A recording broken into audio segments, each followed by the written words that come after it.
यारी डिमांड भरेड़ा सामान सब लाइट तो जुड़ियो रो पट्टा माते फाइल जमे करोड़ी ये पट्टा आता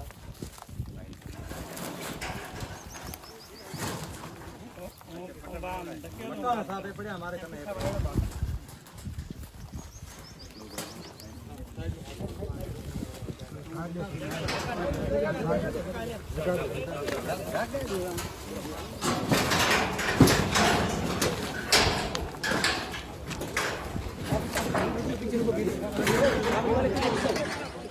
जितना घर तोड़े हैं सबारा पट्टा 8-9 घर है 9 घरा पट्टा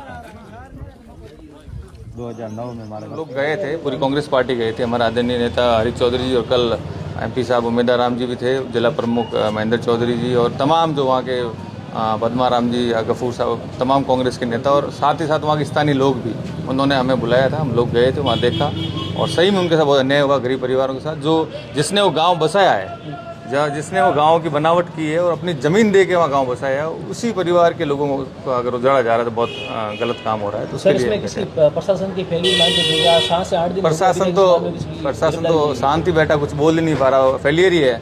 उन्होंने कई गलतियां की तभी तो सामने नहीं आ रहा है। चोटल विधायक आदिराम जी ने कुछ 2 दिन पहले जब मीडिया से रूबरू हुए तो उन्होंने बोला हमारे जो है रामनवमी के दिन हमारी गौशाला पर भी जो है ये बात पहले और भी किसी बीजेपी के नेता के द्वारा ट्वीट पे की गई थी और भी कर रहे हैं। उन्होंने बात कही, हम लोग वहाँ गए, लोगों से पूछा, किसी ने भी ये नहीं बोला ऐसा कोई प्रोग्राम हुआ। यहाँ तक कि कोई जागरण या मूर्ति पे कोई भी ऐसे प्रोग्राम नहीं हुआ। सिर्फ मनगढ़ंत बातें हैं, सिर्फ बातों को डाइवर्ट करने के लिए और धार्मिक भावना भड़काने के लिए। वरना वहाँ सारे 36 कौम के लोग साथ बैठे थे और सब ये की बात कर रहे थे। ना ही कोई ऐसा बात हुई, नहीं ऐसी कोई पथराव की बात हुई, कुछ किसी ने नहीं बोला। कहीं ना कहीं बातें ये भी सामने आ रही है जो मस्जिद बनी हुई और गोचर भूमि पर बनी हुई है, वो ये राजस्व विभाग का मामला है और वो जांच भी हुई है। वहाँ के जो लोगों का कहना है, जो ये लोग बैठे हैं झोंपे बैठे, कम से कम 150-200 साल पहले पुराने हैं, उनकी ज़मीन वहाँ से ले रखी है, इतने साल पुराने हैं। उसके बाद राजस्व विभाग तो 1900 आज़ादी के बाद आया सर, तब जो उससे पहले के ये लोग बैठे हैं। तो उस तरह से अगर कुछ भी त्रुटियाँ हैं तो प्रशासनिक तौर पर करनी चाहिए। रात को 2 बजे जाके निजी व्यक्तियों द्वारा अगर ये तोड़ फोड़ के ये ठीक है।